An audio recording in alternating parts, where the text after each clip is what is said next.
So you're there in Genesis 31. Genesis 31. So we see this chapter is really about where Jacob flees from Laban, and we can understand why he wants to get out of that situation.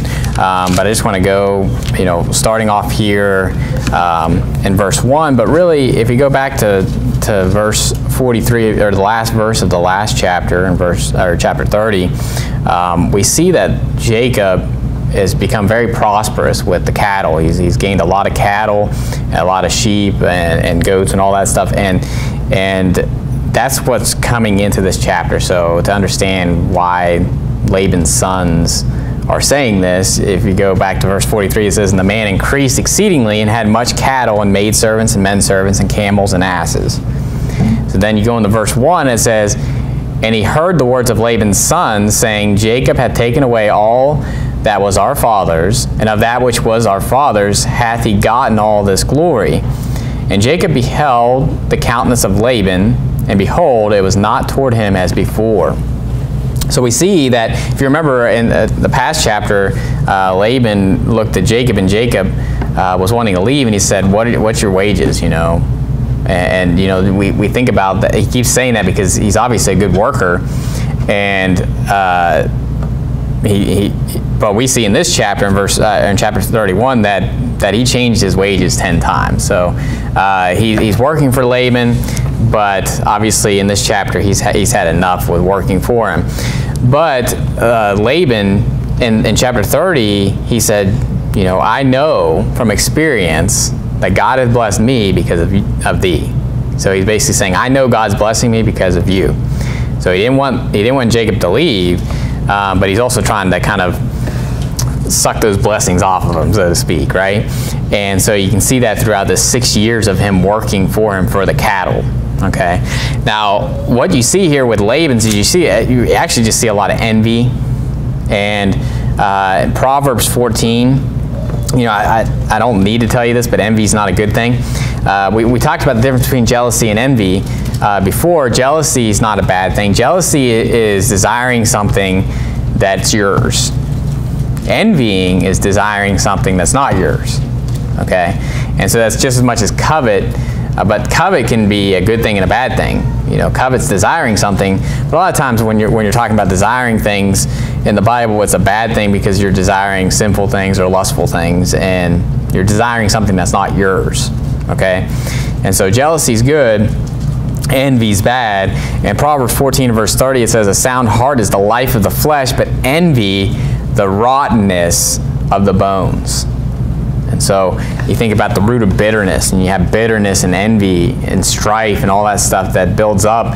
And so we're not to be envious of what other people have. And this is very similar to what happened with Isaac. If you remember, if you go back to Genesis 26, when we're dealing with Isaac and the Philistines, we see the same language used with Isaac and how he grew and prospered. And then the people of the land envied him. And so in Genesis 26 and verse 12, it says, "Then Isaac sowed in the land and received in the same year an hundredfold, and the Lord blessed him. The man waxed great and went forward and grew until he became very great. For he had possession of flocks and possession of herds and great store of servants, and the Philistines envied him." So we see that it's kind of very similar. Because why did Laban's sons, why were they basically speaking against Jacob and saying he's taken everything that we have?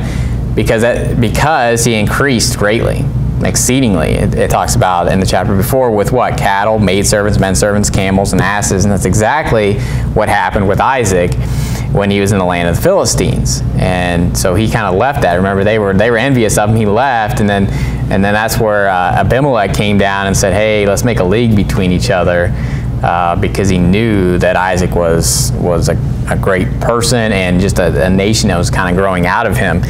And so we see this where the people of the land are envying him.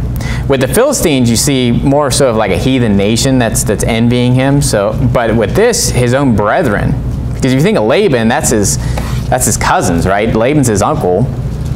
And so that would be his cousins, Laban's sons. And so they're brethren, they're related.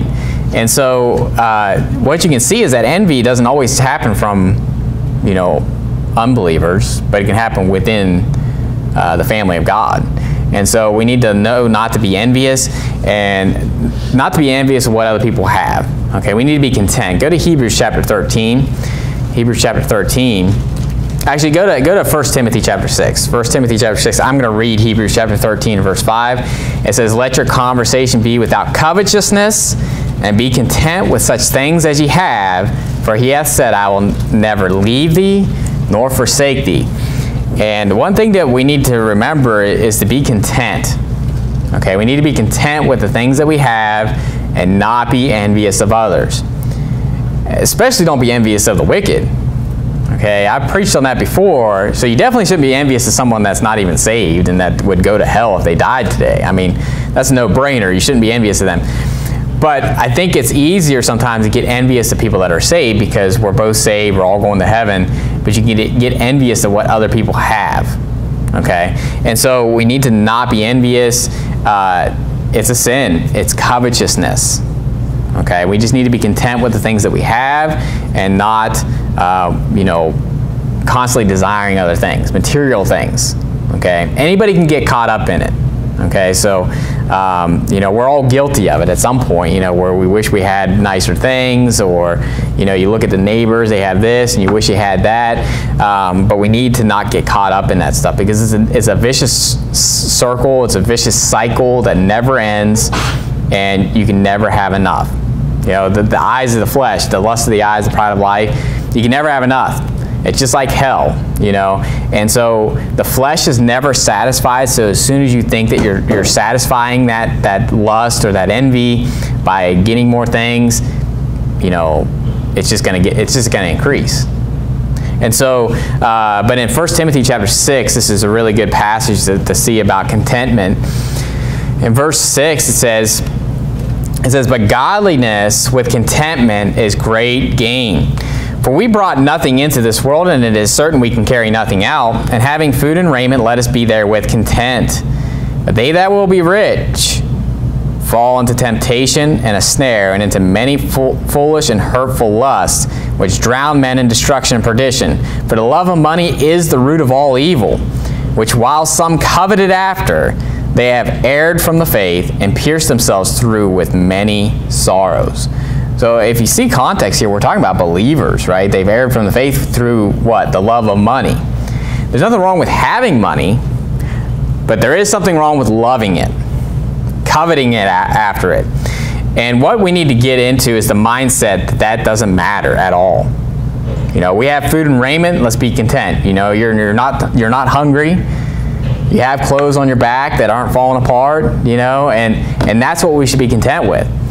And I believe everybody in here has a place to stay where you're not going to, like, you know, be wet, or, you know, like, you know, we're not out in the cold or out in the heat or anything like that.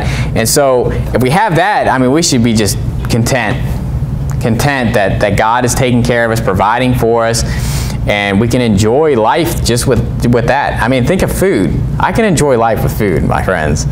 You know, I'm a Baptist, and you know, and every Sunday morning should be a time to rejoice, you know, that we have food and raiment, right? And so all that to say is that we need to think about the simple things in life, and not strive to be rich. Not strive, you know, that's what it's talking about here. It's talking about they that will be rich. It's not saying that's wrong to be rich or to have money, but what's your goal in life? Is it to make all that money, to have that fortune, to have all those material things?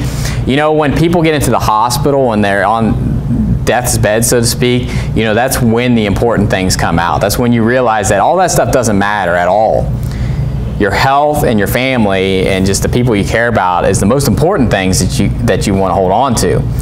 And then you say, let the house perish, you'll let all the cars perish, let everything else perish. But you're not in that mindset a lot of times until you get down into that low point. And so I've seen that many times with family members or people that had to have like major surgery and stuff like that, and you never know, something could go wrong or whatever. And you know, that's when they really realize that there's the important things that are in life, and then there's all the other stuff, all the material stuff, all the stuff that doesn't matter. And you just need to have that mindset. You need to be constantly putting yourself in that mindset to be content with the things that you have and not to be desiring to be rich. Because if you desire to be rich, you're not going to be innocent, the Bible says. And so don't be envious of what other people have, okay? And so we just need to remember that. I don't think anybody in here is rich or wealthy or anything like that. But I'm just saying, like, it's just one of those things that we need to remember, that we need to not be looking at each other and be like, man, I wish I had that, you know, whatever. We need to remember not to envy one another. But Philippians 4 covers that as well. And this is really showing you that it doesn't matter what state you're in, you need to be content. And you know, whether you're full or hungry, whether you have riches or you don't, you need to be content and not constantly wanting something different, okay? Whatever state you're in, just be content with what you have and live in your means and do what you need to do. But in Philippians 4 and verse 10 it says, "But I rejoiced in the Lord greatly, that now at the last your care of me hath flourished again, wherein ye were also careful, but ye lacked opportunity. Not that I speak in respect of want, for I have learned in whatsoever state I am, therewith to be content." And that's where we need to be. We need to be, whatever state we're in, we need to learn to be content. "I know both how to be abased, and I know how to abound." Notice he's getting both spectrums. We would normally say we need to learn how to be content when we're on the low side of the spectrum. But even if you're at the high end of the spectrum, as far as having a lot of things, you need to be content. Wherever you're at, be content. Okay? Because the people that you'd say, well, people that have a lot of money, that, you know, it'd be easy for them to be content. No. It might actually be harder for them to be content. Because once they've tasted those riches, it's harder to be content. Whereas when you don't have anything, you're just like, well, you know, I've just got to live with it, and you get used to it, right? So I know both how to be abased, and I know how to abound. Everywhere in all things I am instructed both to be full and to be hungry, both to abound and to suffer need. I can do all things through Christ, which strengtheneth me. And so when I see these passages where they envied him, or that, you know, they're basically blaming, you know, why didn't the sons of Laban say, you know, well, why isn't God blessing me? Why don't I have something? Maybe I'm not working hard enough. And that's what we have today, is a bunch of people that don't take ownership of their own problems. And, you know, when it comes to work, or when it comes to anything, relationships or anything like that, it's always someone else's fault. And you know what? It could be other people's fault when it comes to things, but sometimes you just have to say, you know what? Maybe it's my fault too. And if you're the head of something, whether it's at work, you're a leader in a group, and let's say your whole group just fell apart and didn't do what you told them to do, you still failed as a leader to instruct them, to get them what they needed to do. And you need to take ownership of that. And that's why it says, "Be not ye many masters, for we shall receive the greater condemnation." Because just because you're the head over something and someone else did it, it's still your responsibility. And in our country, we have a bunch of people that want to pass the buck, and they don't want to take ownership for what mistakes they've made. It's okay to make mistakes. We all make mistakes. But I'm tired of people saying, why I didn't do anything wrong. And I see this with, people in marriages and stuff like that. And here's the thing. Yeah, there's horrible situations, and yeah, there probably is there's probably the one person that's doing worse than the other. But in the end, we're all at fault with that. If my marriage fails, and then it's my fault. Even if I'm not the one that left, even if I'm not the one that did wrong, as far as, let's say, my wife committed adultery on me, left me, took the kids, did all that stuff, even though she's in the wrong, and there's no excusing that, okay? I'm not excusing the wife for her actions, because obviously the wife has to answer for her own actions. But in the end, I failed as a husband. If my children grow up later on, they go out of the house and they go off into sin, I can't control what they do, but in the end, if you instruct them in the way of the Lord, and when they're old, they will not depart from it, there is some blame that needs to be put on yourself. And that's what I see with the sons of Laban, is just passing the buck. Like, he stole it. He took it. like, well, maybe it's because your dad changed his wages 10 times and was oppressing him, and God saw that and took it away from you guys. Maybe it's because your dad has false gods in his house, and you are probably following that too. Why don't you look in the mirror? And I see that with this story, as far as just well, Jacob, he stole this, he took it away. And people can be envious like that and say that, you get a promotion at work, and they're just like, well, why did he get a promotion? It's like, maybe he was working harder. Maybe he was doing, picking up your laziness. And also, you can also see with this passage with Jacob and the fact that, even if you have a boss that's not doing you right, that's not giving you a raise, that's changing your wages, doing all this stuff, that God can still bless you in the end. And we've probably all been there, right? Where someone else we're doing more work than someone else and we're getting paid less than them. And yes, that's infuriating. That's angering. But this is a good story to see how, hey, listen, just work hard, work unto the Lord, He will bless you in the end. Maybe the boss will finally, maybe when you're just like, I'm done, I got another job lined up. And then he's saying, actually, I'll raise you whatever you need, because he knows that he doesn't want to lose you. And so God can bless in those times. And so, but this is a great story to see that, and how Jacob was treated poorly with his work, but God blessed him, increased him, and actually increased him above his employer. And so, but we see that after this, or what's really going on here, is that God tells Jacob to return into his land, back to where his father was at in Canaan, right? And so in verse 3, so Genesis 31, verse 3, it says, and the Lord said unto Jacob, return unto the land of thy fathers and to thy kindred, and I will be with thee. Now, did it say flee from Laban in this verse right here? Because I do believe Jacob made a mistake in this passage. He didn't say leave secretly in the night and flee away from Laban. He says just return into your country. And so the big thing that I see with this passage is the fact of how he left. Okay, it's not the fact that God didn't want him to leave, because he did. He was telling him to leave. He's telling him to go back to his country. And I think he was actually telling him back when he was even still working for Laban, because we're going to see with this dream that he had, where God was telling him what cattle was going to conceive and all that stuff, that, I think he'd already told him, hey, you need to return back into your country. It's the way that he left.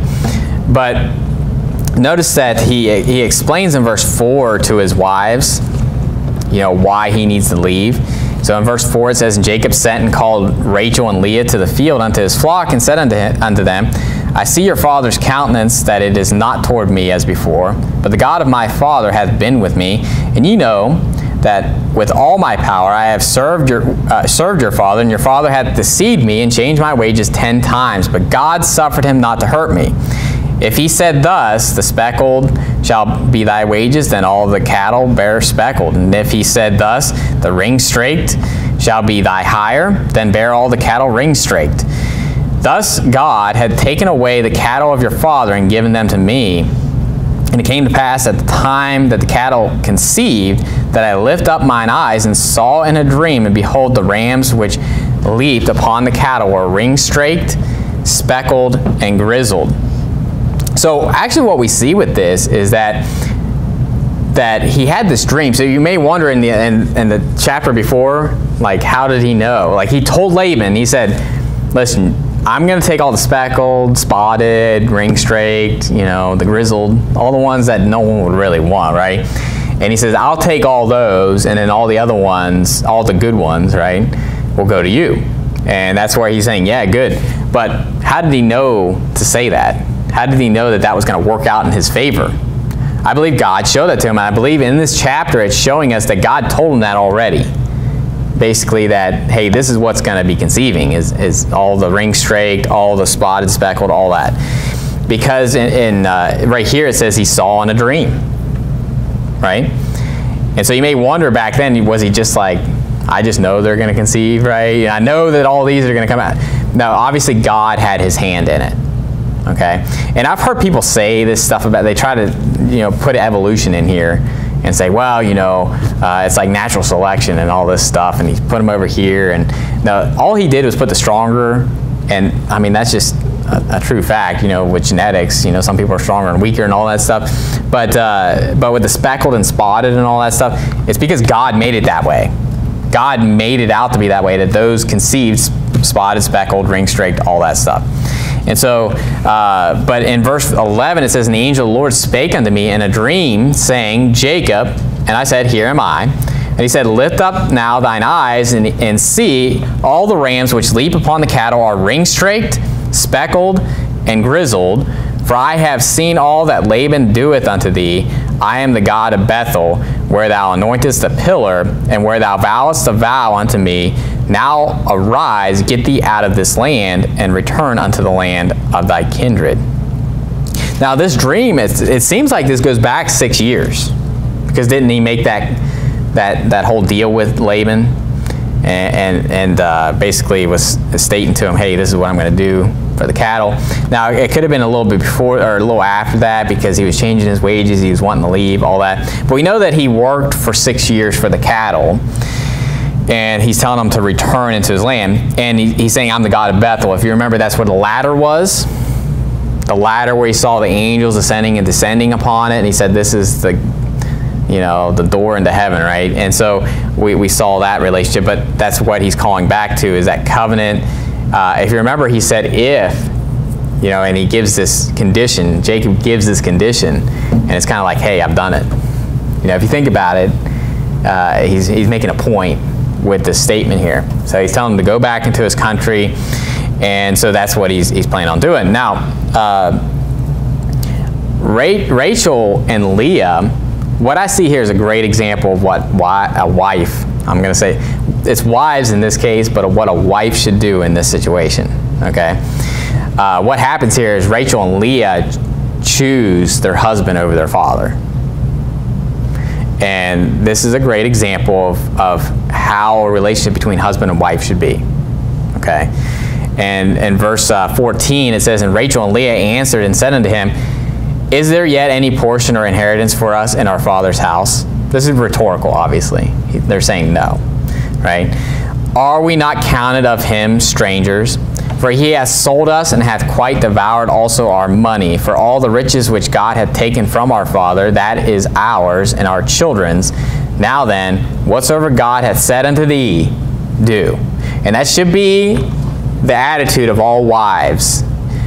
And, from the very beginning, it says in Genesis 2:24, it says, therefore shall a man leave his father and his mother, and shall cleave unto his wife, and they shall be one flesh.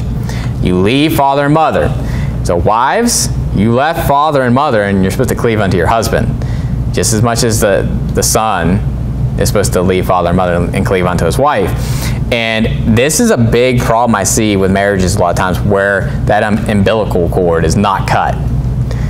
And parents of their children have caused divorces because of this.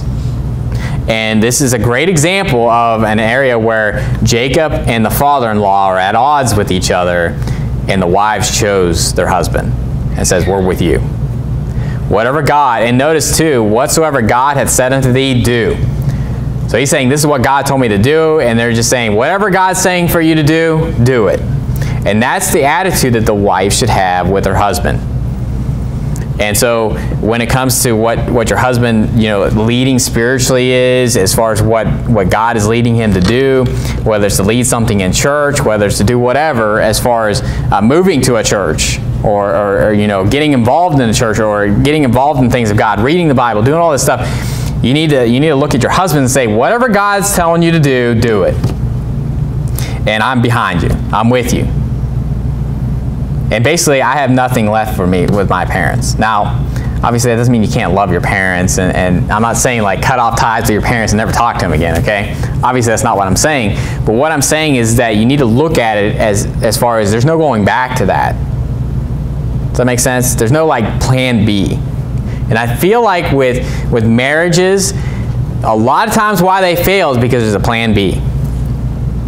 this is a big danger too if you know, everybody's like, you know, I want my career and all this other stuff. And why? A lot of times because it's plan B.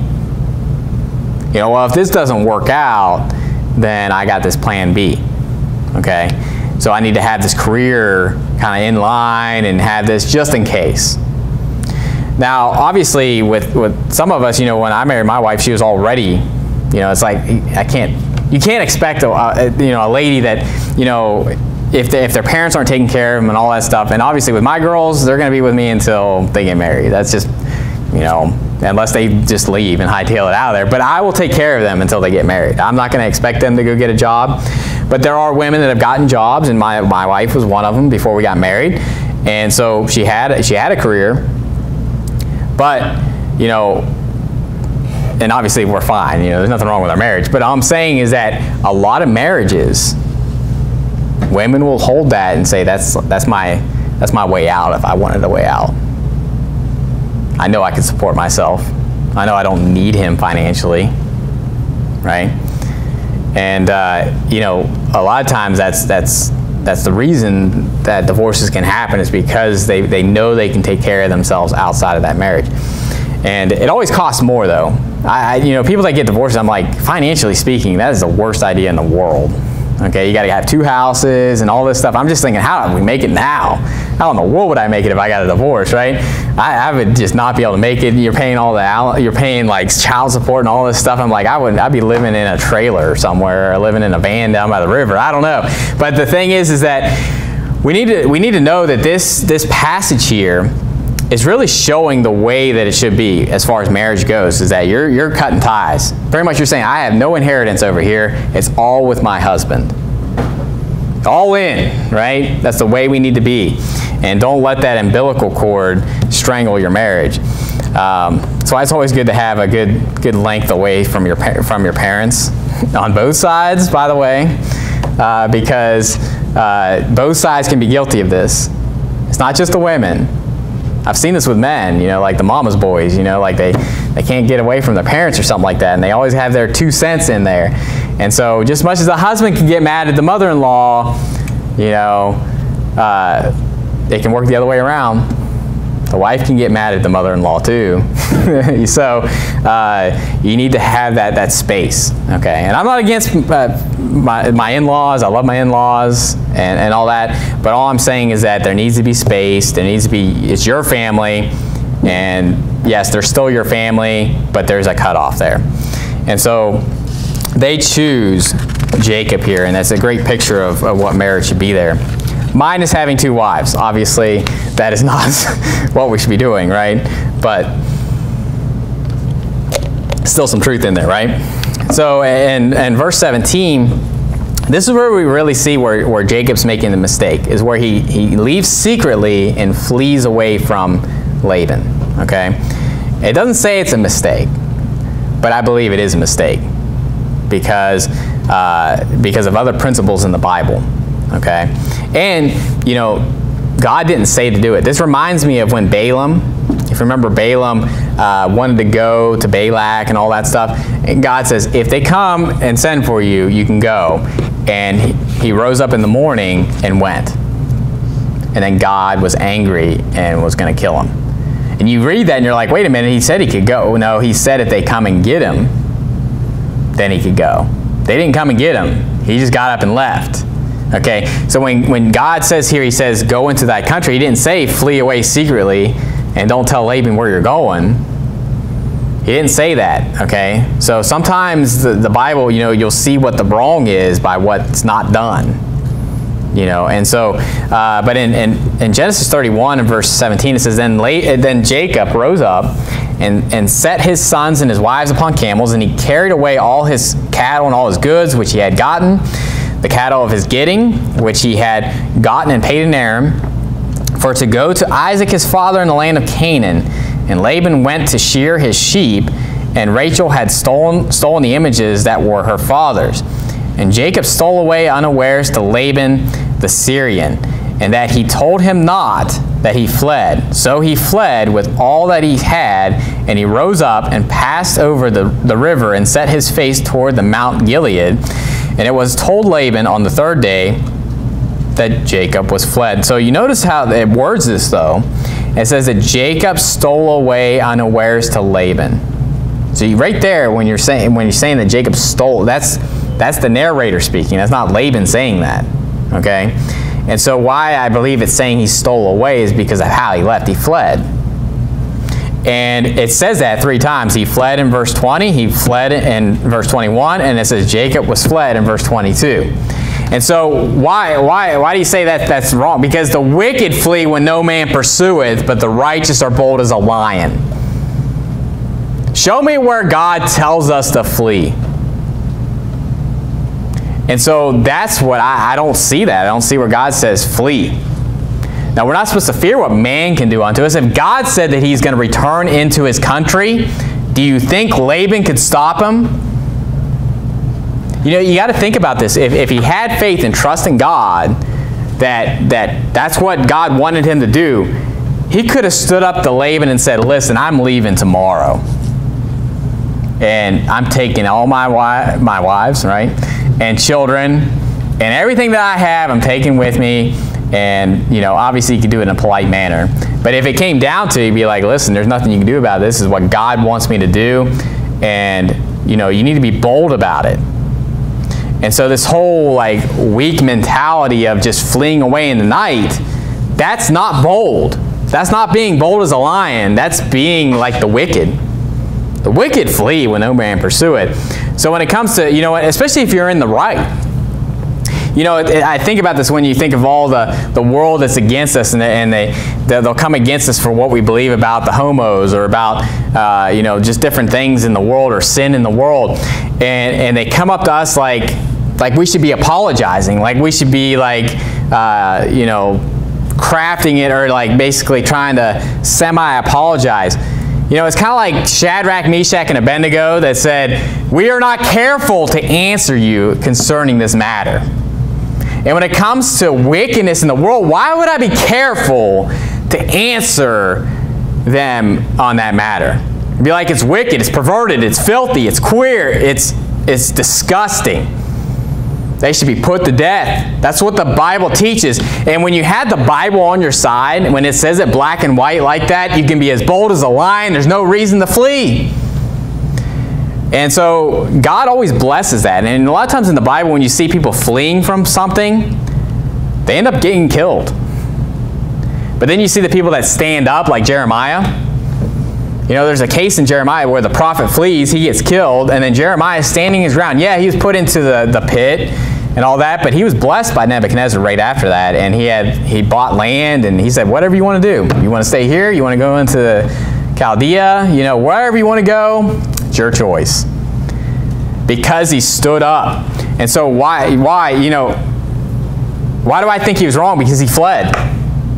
Laban was in the wrong. Laban had other gods, and God was clearly blessing Jacob. And he not only was blessing him, but told him to do something. It's kind of like when he says, go out into all the world and preach the gospel to every creature. Should I be afraid to go out and preach the gospel?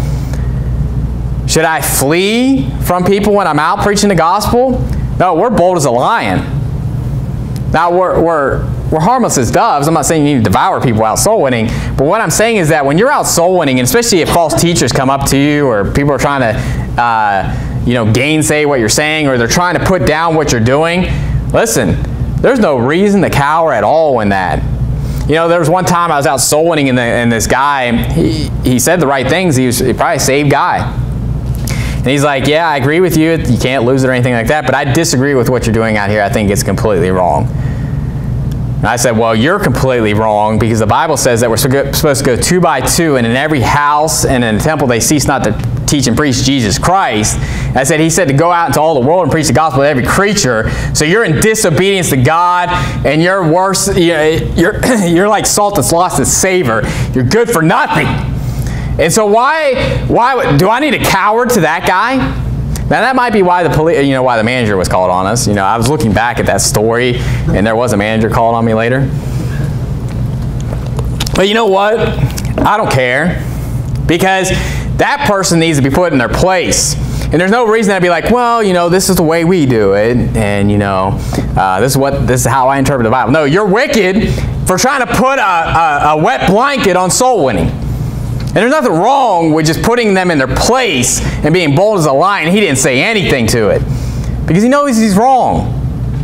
And when you're in the right, when you're doing the commandments of God, that's when you can stand bold as a lion. Now, if you're in sin, no, then that's the point where you're going to probably flee from things. But if you're right and you're keeping the commandments of God, there is no reason to flee. Go to Leviticus chapter 26. Not Leviticus 13 or 20, 13, but Leviticus 26, and start there in verse 3. Because there's a phrase that keeps coming up in the Bible about putting 10,000 to flight. If you read through the Old Testament, a lot of times you'll see this on putting 100 or 10,000 to flight, and flight means to flee, right? And but I want you to see the caveat to this. Okay, in order to be as bold as a lion, you need to be righteous. Does that make sense? Not just because you're a Christian, but because you're righteous. You're doing the commandments. You're living for God. In Leviticus 26 and verse 3, it says, if ye walk in my commandment or in my statutes and keep my commandments and do them, then, notice that's an if-then statement, and it gives all this different things that God's going to do. He's going to give them the fruit of the land, all this. But in verse 8 there it says, and 5 of you shall chase 100, and 100 of you shall put 10,000 to flight, and your enemies shall fall before you by the sword. Why? Was that just an unconditional covenant to the children of Israel? No, it's if they were keeping the commandments, doing his statutes, then 5 of them would put 100 to flight, 100 to flight, and then 100 would put 10,000 to flight. That's a big deal. So you think you have all these people against you. It's like, well, what can one person do when that's obedient to God? That's why it says the wicked flee when no man pursueth. And you may wonder about that. It's like, why no? You think about how scared someone has to be that they're running from something that no one's even chasing them, right? And so, but when you're in sin, you can be a little sheepish, right? But if you're doing right and you're keeping the commandments of God, do you understand the boldness that you should have? I mean, if there's any reason, obviously you don't want the chastening of the Lord upon you. That should be a big reason why you don't break the commandments. But one big reason is I don't want to be ashamed. I don't want to put my foot in my mouth. I don't want to be sheepish. I want to be bold. I want to have confidence. And I want to know that God's with me in whatever I'm doing. When I'm traveling somewhere, I don't want to be like, well, I was in sin, and be like, hopefully God doesn't take me out, like on the road or I'm flying or something like that. Does that make sense? But when you're living for God and you're soul winning and you're doing right, you can go and I'm not really worried about it. Because if I did die, then God must have wanted me to die for a good reason. Does that make sense? I'm not saying that couldn't happen. But what I'm saying is that I'm not going to die because of my sin, though. And so I'd rather have an expected end. I'd rather have an end that God wants me to have. And so, but in 1 John, you don't have to turn there, but we've already covered this when we were dealing with our 1 John book series. But in chapter 3, it says, Beloved, if our heart condemn us not, then have we confidence toward God, and whatsoever we ask, we receive of him. Why? Because we keep his commandments and do those things that are pleasing in his sight. So Jacob was right with God at this point, so why was he fleeing? You need to stand up like a lion. That's what he should have done. And you think about this whole case with him supplanting his brother, he should have just taken it, Let Isaac bless him with all the things he had, because we see right here that he got blessed with all the things that he needed and became a great nation without any help, right? And so that's the attitude we should have. But Laban pursues him, comes after him, right, and scolds him. And partially he's, I think, a little right in the fact now, why he's really mad is not good, right, because they stole, Rachel took away his gods. Put that in parentheses, right? And so obviously he's angry, but what he says at the beginning is kind of true, and the fact of why he's kind of, like why, did you just leave in the middle of the night kind of thing.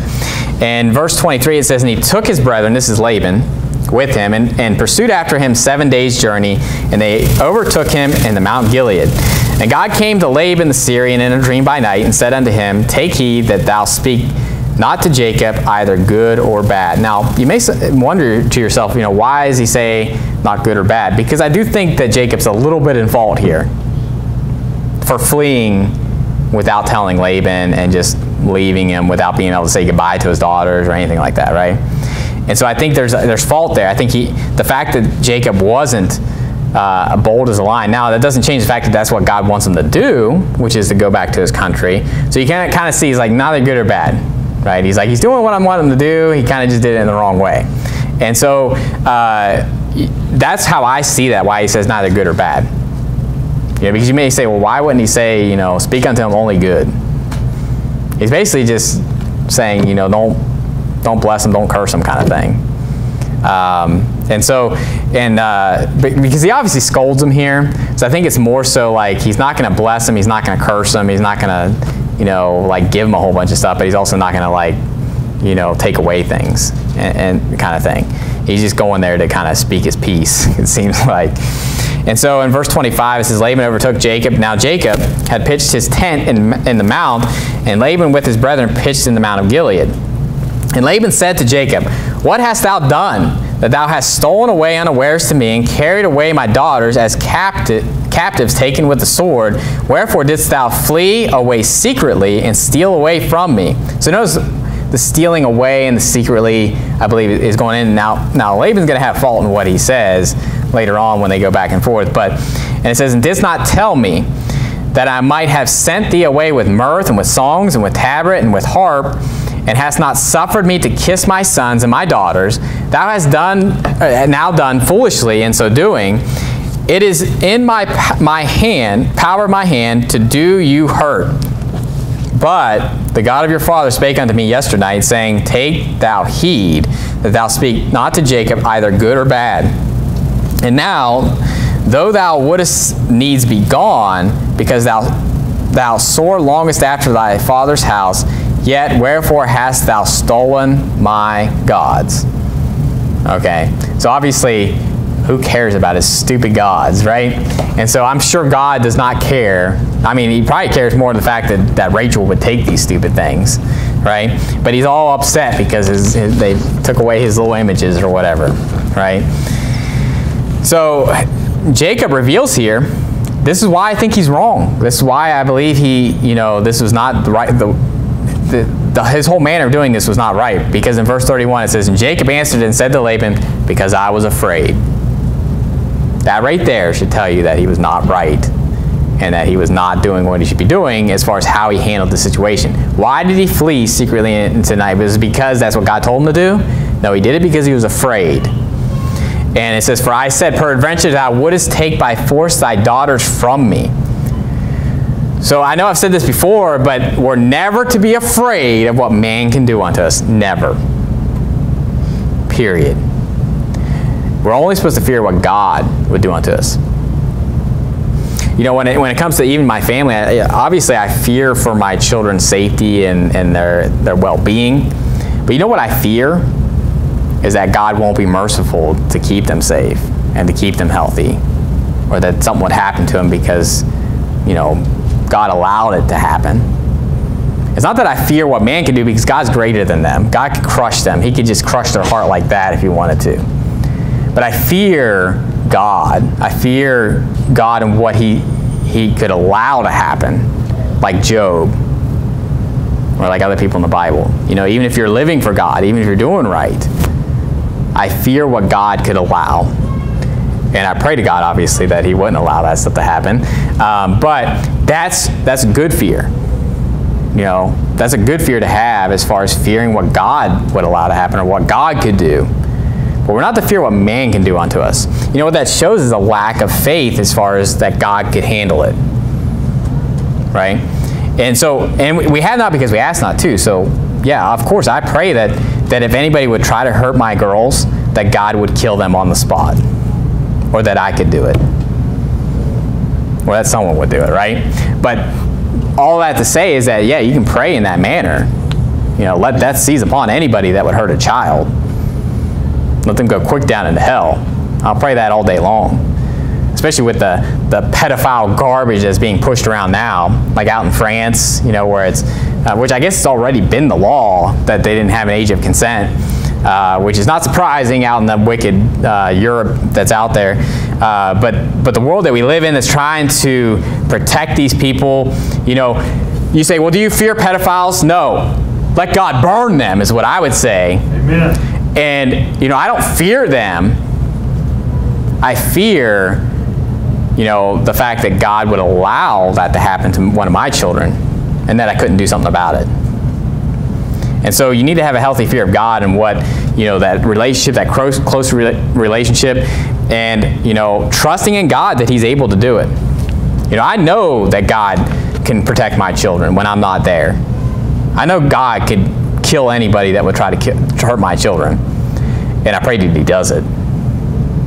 And so I'm just saying that as a father, because you say, well, you know, yeah, but I do fear things that could happen to my children and stuff like that. Well, it's not wrong to fear what can happen to your children, but are you fearing what man can do, or are you fearing what God would allow to do?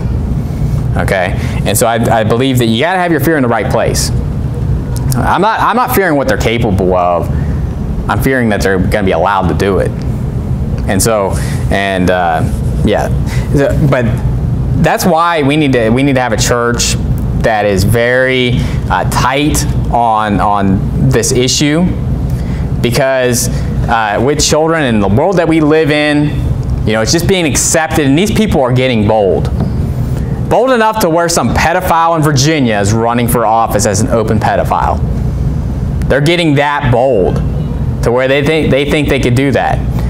And so, you know, why would you say, well, you know, people are like, oh, you're calling that person a reprobate. You don't know they're a reprobate. Listen, if they look like a reprobate to me, then they're a reprobate to me. And if I'm wrong about that, I'm wrong about that. But I would rather be safe than sorry. If someone comes in here with a limp wrist and looks like a faggot, then they're getting thrown out. I don't care if they're just effeminate. You shouldn't look like a queer when you come in here, because I'm not taking a chance on that. And so we shouldn't fear them. I don't fear them. I'm not afraid. I'm not homophobic. I hate them. I'm mesophobe, or meso-homo, right? Right? Because meso means hate. And so, misophonia, right? You know, I hate sound, you know, because I hate when people chew. But anyway, yeah, we need to have another word for what I think about. I'm not afraid of them. I hate them. And so we shouldn't fear what they're going to do. And I'm just saying that because I know this is a common thing to think about, especially with those that have children, on the fact that, well, you say, well, we shouldn't fear what man can do on us. Well, yeah, I mean, it's pretty easy when you think about yourself, right? I'm not afraid of them, you know. But you kind of fear what would happen to children. But have it in the Lord. Go to Psalm 56. Psalm 56. In Matthew 10, verse 28, we've used this verse a lot to talk about this. It says, fear not them which kill the body, but are not able to kill the soul, but rather fear him that is able to destroy both soul and body in hell. So obviously God is who we should fear, because he not only can kill someone's body, but he can also throw them into hell. Okay? So he's just showing you, hey, he's more powerful than anybody here.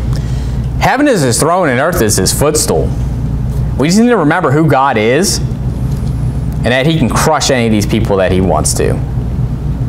And I believe he will, especially if you're living for God. I don't believe that God, I'm just telling you right now, I do not believe that God will allow your children to be molested if you're living for God and you're diligent and you're looking after your children.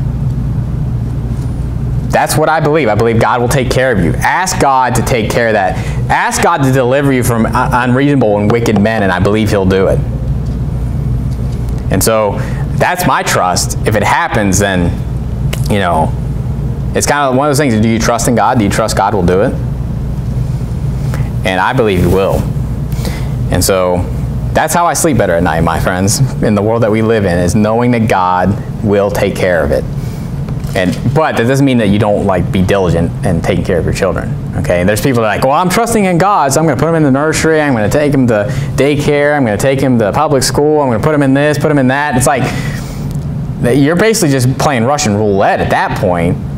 I mean, you always got to think that, I mean, God's merciful, but you got to be smart too. Don't be simple about it. And so, but going back to, in Psalm 56 there, it says in verse 4, it says, in God I will praise his word. In God I have put my trust. I will not fear what flesh can do unto me. Now notice the contrast of fearing what flesh can do unto you is what?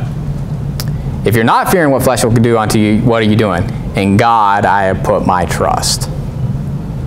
So how do you not fear what man's going to do unto you? You trust in God. And obviously you fear God, but the contrast to that, or how you do that, is you trust in God. You trust God's going to take care of it. And so I just want to give you some comfort in that. You know, I know that I've struggled with that, you know, especially having kids, as far as worrying, you know, and fretting about that because of the perilous world we live in. And, you know, you have sleepless nights, you think about that type of stuff. And, you know, we need to just trust in God. And put that care upon it. Casting all your care upon him, for he careth for you. Put that on him and say, Lord, I'm trusting you to take care of this. And so, but in Genesis 31, in verse 32, we see that Rachel stole those gods, or those images, right? In verse 32 it says, with whomsoever thou findest thy gods, let him not live. Before our brethren, discern thou what is thine with me, and take it to thee. For Jacob knew not that Rachel had stolen them. This reminds me of when, if you remember, Joseph put the cup into Benjamin's sack, and they said, whoever has it, you know, they'll be your servant forever, right? Or I think they even said that they should be put to death in that passage, right? We haven't got there yet, but we'll get there. But this is very similar, right? He's like, whoever has this, let him be put to death. And it's like, and it ends up being the one person that he's like, I hope is, you know, like Rachel, he didn't know. So you can only imagine if they would have found it in her, or Jacob would have been like distraught, I'm sure. But they didn't find it because she was kind of sneaky about it. Said she couldn't stand up, all that stuff because of custom of women. And so he didn't find it. And this is where Jacob gets angry. So you can imagine he's like looking for this, accusing him of stealing this. And it really was stolen. That's what you're kind of looking at this kind of like funny. Like it really was stolen. And Jacob says like, you didn't find anything, you know, like what are you doing? And he gets wroth with him, right? And wrath is just a different word. It just means wrath, but it's just in different tense, right? And it says he chode with Laban. And Jacob answered and said to Laban, what is my trespass? What is my sin that thou hast so hotly pursued after me, whereas thou hast searched all my stuff? And he goes through this whole dissertation of different things. But notice, you know, the way that he was a worker, okay? In verse 38 it says, this 20 years have I been with thee. Thy ewes and thy she-goats have not cast their young, and the rams of thy flock have not eaten. That which was torn of beast I brought not unto thee. I bear the loss of it. Of my hand didst thou require it, whether stolen by day or stolen by night. Thus I was, and in the day the drought consumed me, and the frost by night, and my sleep departed from mine eyes. Thus have I been 20 years in thy house. So he's making a point here. He's basically saying, listen, I've been up in the night with the frost. I've been basically, when there was a drought, it consumed me, all this stuff. He's been dealing with all this stuff. And he's basically saying, listen, when a beast tore one of your cattle, I owned it. You know, basically he suffered the loss for it. And he's making a point. He's like, I did all this for you. And in verse 41, it says, thou hast changed my wages 10 times. So he's making a point. He's like, you've changed my wages 10 times, and I've been going through all this for the last 20 years. And he makes a point, obviously, that for 14 years he served for his daughters, and then for the 6 years for thy cattle. And it says in verse 42, as it says, except the God of my father, the God of Abraham, and the fear of Isaac had been with me, surely thou hadst seen me, or sent me away, now empty. God hath seen mine affliction and the labor of my hands, and rebuked thee yesternight. So he's basically making a point. He's saying, unless God would have blessed me, you know, I would have been sent away empty. I wouldn't have anything. And so he makes all these points. And a lot of it's valid. I mean, he changed his wages 10 times, all the stuff that he's gone through, and it's only because God blessed him, and he's making a point. Okay, it's not like he stole this stuff from him. He earned it. Okay, notice what Laban says. This is where Laban is really getting greedy here, or really just off on his rocker. And in verse 43 it says, Laban answered and said unto Jacob, these daughters are my daughters, and these children are my children, and these cattle are my cattle, and all that thou seest is mine, and what can I do this day unto these my daughters, or unto their children which they have borne? Now he's like, all this is mine. Wait a minute, didn't he work 14 years for your daughters? Wasn't that the dowry? Wasn't that the agreement? Didn't he work 6 years? Didn't you agree that all the speckled and grizzled and all that stuff would be his? So notice Laban, he's stomping his feet, saying, all this is mine. You took it all from me, right? And so Laban's definitely in the wrong here with his accusations, or what he thinks is his. But Laban recognizes, you know, that the fact that God did bless him and all this, and God came to him in a dream. So he can't really do anything. He's stuck between a rock and a hard place as far as what he wants to do and what God's going to allow him to do, right? So they make this covenant. So Laban is wanting to make this covenant with Jacob. It's twofold. Well, it's not really. It's just two different things that he's trying to make in this covenant. And they call this, they make this heap, or this, they gather these stones together. And Laban calls it Jagar-Sahal-Dutha. Say that 10 times fast. And then Jacob called it Gilead. Now, I believe it's the same name, it's just in different languages. Okay, and a lot of times you'll see that. I mean, Abaddon, Apollyon, you know, two different languages, same name. And the reason why I say this is because, and Laban said in verse 48, this heap is a witness between me and thee this day, therefore was the name of it called Gilead. So Laban is saying this is why we're naming it this, and that's why it's called Gilead. So it's just basically, you say, well, why is it one name another? I just believe it's coming from different languages. Probably Syrian tongue and then from Hebrew, you know. And so I don't know that for sure. Okay, I'm just spitballing on that, but I didn't look this up and like find out if this is like a Syrian word here or something like that. But all I'm saying is that a lot of times that's what happens in the Bible. When you see two words that are describing the same thing, it says they called it this, they called it this. It's the same thing. It's just the fact that it's different languages, right? And so, but you can see a witness between me and thee. That's what Gilead means, because it says therefore was the name of it called Gilead. Okay, so a lot of times you can just see definition of words there. And his conditions were, this is the covenant, that in verse 50, if thou shalt afflict my daughters, or if thou shalt take other wives besides my daughters, no man is with us, see God is witness betwixt me and thee.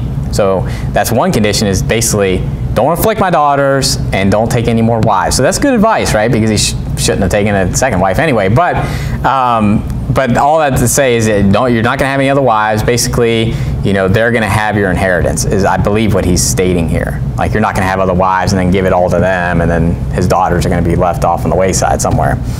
And then he says, you know, that we don't pass over this to harm each other. So it's this covenant that we're not going to go over into war against each other. We're not going to harm each other. And so, but what I want you to see is verse 53. And it says, the God of Abraham and the God of Nahor, the God of their father, judge betwixt us, and Jacob sware by the fear of his father Isaac. Now, a lot of times what you'll see in Genesis and other books of the Bible is the God of Abraham, Isaac, and Jacob. But notice how it's the God of Abraham and the God of Nahor, his brother, and the God of their father, which would be Terah, or however you want to say it. And so you know what this shows me is that Terah was probably saved. Nahor was probably saved, because they're saying it's the God of them, right? And so I think some people get the idea that like Abraham got saved and all his family before that wasn't saved. Now, I believe that his father probably gave him the gospel, and gave Nahor the gospel, and gave, you know, and then the same way down the line. Why? Because this is something that when it comes to believing, someone has to preach you the gospel. It had to come from somewhere. But this also shows that the lineage of faith didn't start with Abraham and his family. It actually went back further than that. And go to Romans chapter 1. Romans chapter 1. And I'm almost done here. I just want you to see this, and I just caught my eye, okay? Because a lot of times you see the God of Abraham, Isaac, and Jacob. but you don't see the God of Nahor or the God of Terah, very often, right? But that's just an interesting phrase that hey, it goes back further than them. And obviously we know that Abel was saved. He was a righteous man. We know that it goes back, and that other people, Noah found grace in the eyes of the Lord. So we know it goes back to that type of stuff. But all that to say is that, the righteousness of God is revealed from faith to faith. That's what I want you to see here. Romans 1 and verse 16 says, "For I am not ashamed of the gospel of Christ, for it is the power of God unto salvation to everyone that believeth, to the Jew first and also to the Greek. For therein is the righteousness of God revealed from faith to faith, as it is written, the just shall live by faith." That's been true since the foundation of the world. The righteousness of God, which is what? The righteousness of God, which is by faith, right? Is revealed from faith to faith, meaning that someone that has the faith has to reveal it to someone else so that they believe. Okay? And so I just want you to see that point, as far as how that works, that it's been unbroken since the foundation of the world. There hasn't been a time when there wasn't a saved person alive. Couldn't have been, because how did they get saved? We know that Nathaniel was saved before he came up to Jesus. He said, "This is an Israelite indeed, in whom is no God." So it's not like no one was saved, Jesus got on scene, and he restarted everything. There was just a big gap of no one being saved.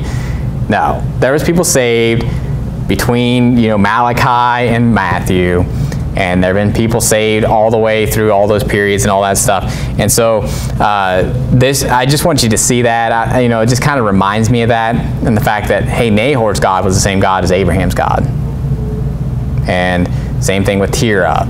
And Lot was obviously a just man too. Lot was saved.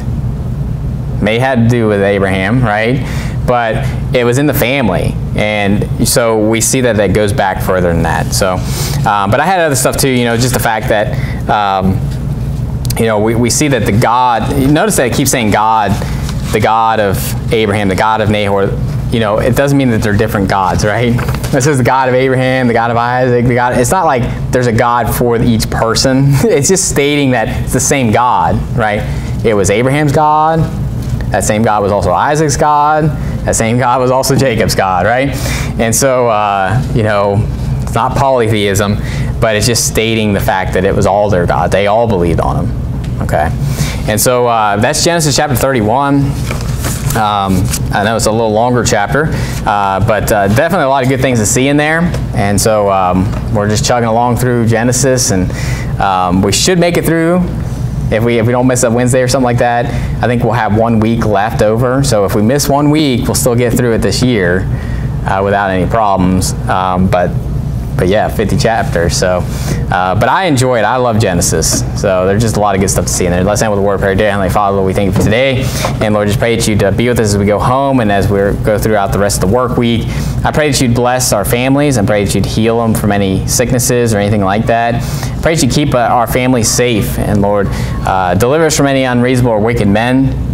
Help us not to fear what man can do unto us, but just to fear you, but to trust in you. And Lord, I do pray that you protect every family that's in this church, that there would never be anything bad that would happen to any of our children or any of us here. Lord, that you'd help us to be watchful and diligent and vigilant when it comes to that. And Lord, that if any fell through the cracks, that you would take care of them, Lord. And we just love you and pray all this in Jesus Christ's name. Amen.